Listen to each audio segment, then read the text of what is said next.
Morning साथियों, आज हम लोग चर्चा करेंगे बिहार एसएससी के बारे में, यानी about Bihar SSC. Bihar SSC का एग्जाम कब होगा, उसका पैटर्न क्या रहेगा, सब्जेक्ट क्या रहने वाला है, तो इन सब बातों का हम लोग चर्चा करेंगे। तो जैसे कि आप लोग को पता होगा कि बिहार एसएससी का एग्जाम मार्च अप्रैल में होगी। तो हम लोग अगर अभी भी प्रिपरेशन करना स्टार्ट नहीं किए हैं तो आज से कर दें, क्योंकि अभी भी हमारे पास 3 मंथ और 2 मंथ का टाइम है। तो हम लोग के पास पर्याप्त मात्रा में समय है अभी भी।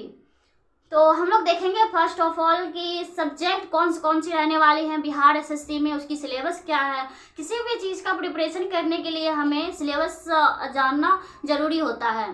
तो बता दूं दोस्त कि बिहार एसएससी में 4 सब्जेक्ट रहते हैं, जैसे मैथ, रीजनिंग, जीके जीएस और English.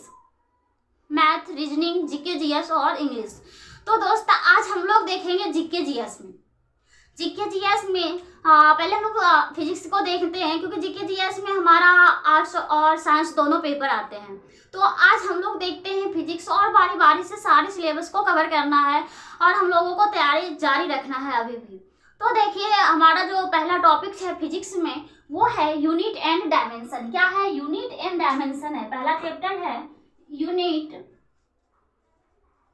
And dimension. Unit and dimension. What is unit and dimension?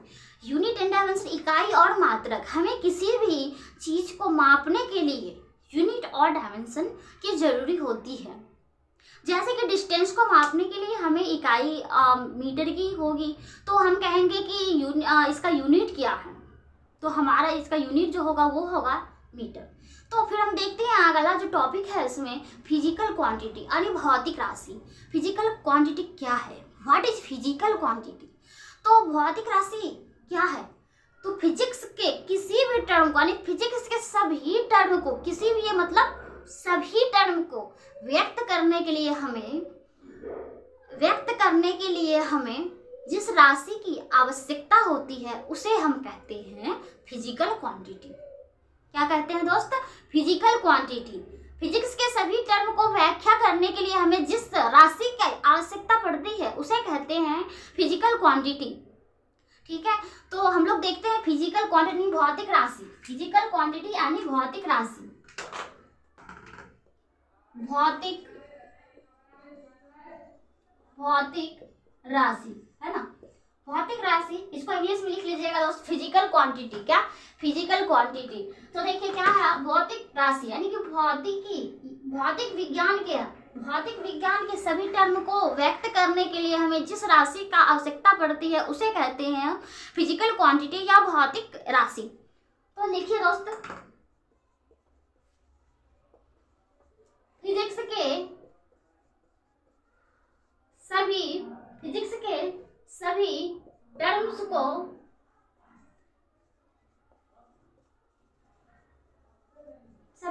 को व्यक्त करने के लिए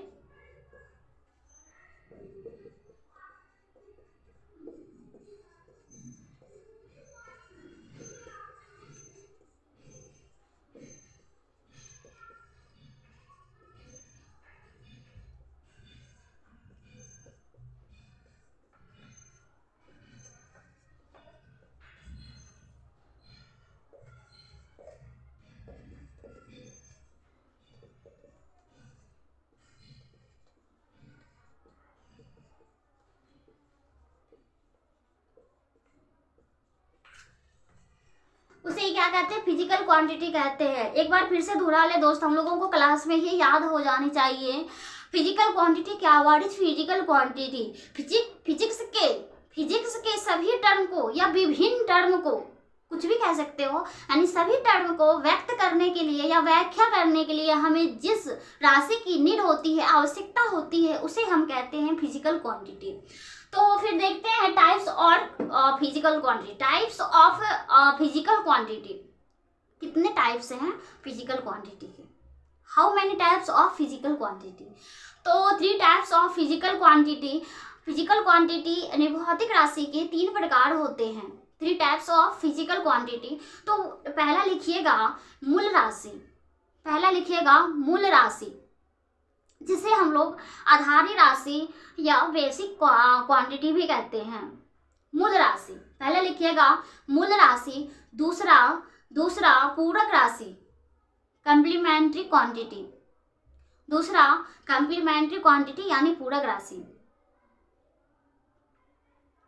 तीसरा ड्राइव क्वांटिटी यानी व्युत्पन्न राशि।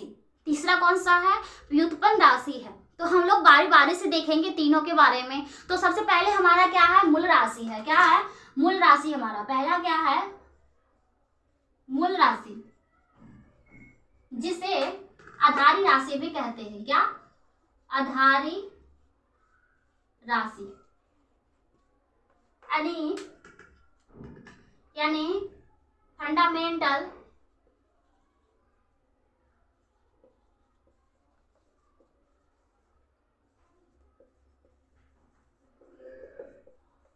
फंडामेंटल क्वांटिटी या बेसिक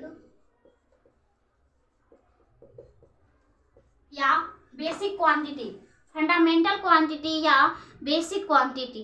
तो देखिए दोस्त, वैसी क्वांटिटी जिसे व्याख्या करने के लिए फिजिक्स के सभी टर्म को या किसी भी टर्म को व्याख्या करने के लिए हमें जब अन्य किसी राशियों का आवश्यकता नहीं पड़ती है तो वह कहलाता है मूल राशि या आधारी राशि, या उसे हम लोग इंग्लिश में fundamental quantity and basic quantity भी कह सकते हैं। तो क्या होती है, फिर से दोहराते हैं हम लोग, क्या है फंडामेंटल क्वांटिटी? क्या है fundamental quantity? What is fundamental quantity?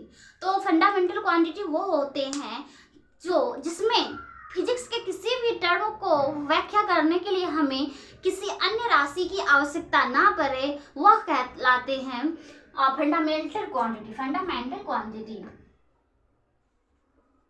वैसी राशि जिसमें फिजिक्स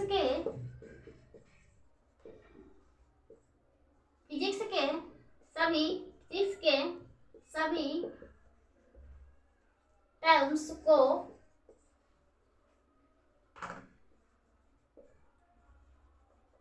व्याख्या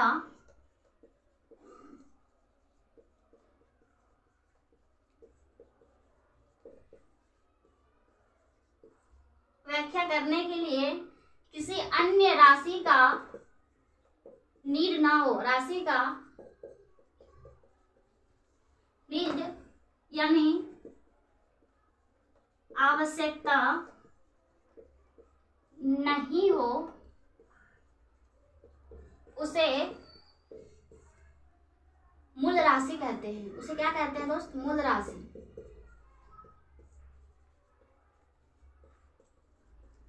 इसके एग्जाम्पल लिख लीजिएगा, इसका एग्जाम्पल लिख लीजिएगा दोस्त।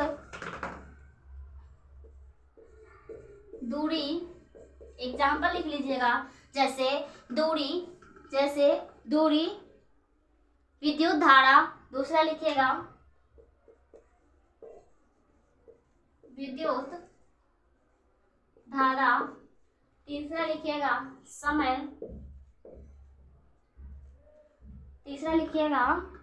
समय।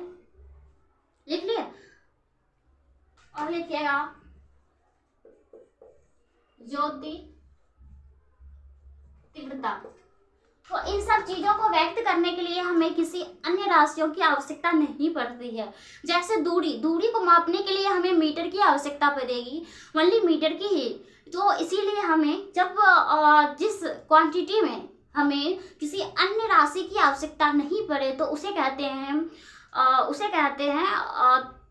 मूल राशि। दूसरा हमारा है कंप्लीमेंट्री राशि यानी पूरक राशि। पूरक राशि में हमें दो या दो से अधिक राशियों की आवश्यकता पड़ती है। वैसी राशि जिसमें फिजिक्स के सभी टर्म को व्यक्त करने के लिए हमें दो या दो से अधिक क्वांटिटी की आवश्यकता पड़े, उसे हम कहते हैं कंप्लीमेंट्री क्वांटिटी या पूरक राशि। जैसे ले लीजिए कि क्षेत्रफल है, क्षेत्रफल को व्यक्त करने के लिए, क्षेत्रफल का व्याख्यान, क्षेत्रफल हमको निकालने के लिए लंबाई और चौड़ाई दोनों की आवश्यकता पड़ती है, लंबाई और चौड़ाई दोनों की आवश्यकता पड़ती है। तो इसीलिए उसे हम क्या कहते हैं, पूरक राशि या कंप्लीमेंट्री राशि। जैसे क्षेत्रफल निकालना है, आयतन निकालना है, घनत्व निकालना है। जैसे आयतन निकालेंगे तो आयतन में लंबाई गुना चौड़ाई गुना ऊंचाई, किसी भी चीज़ की आयतन निकालने के लिए हमें उसमें डायमेंशन यानी कि उसकी चौड़ाई पता होनी चाहिए, ऊंचाई पता होनी चाहिए, लंबाई पता होनी चाहिए। तो ये हमारा क्या हो जाता है, पूरक क्वांटिटी हो जाते हैं। ठीक है दोस्तों, नेक्स्ट वीडियो में हम लोग देखेंगे ड्राइव राशि यानी व्युत्पन्न राशि किसे कहते हैं, और फिर नेक्स्ट चर्चा करेंगे। तो आप लोग बने रहिए हमारे यूट्यूब चैनल पे, और बिहार एसएससी का प्रिपरेशन तो करना ही है।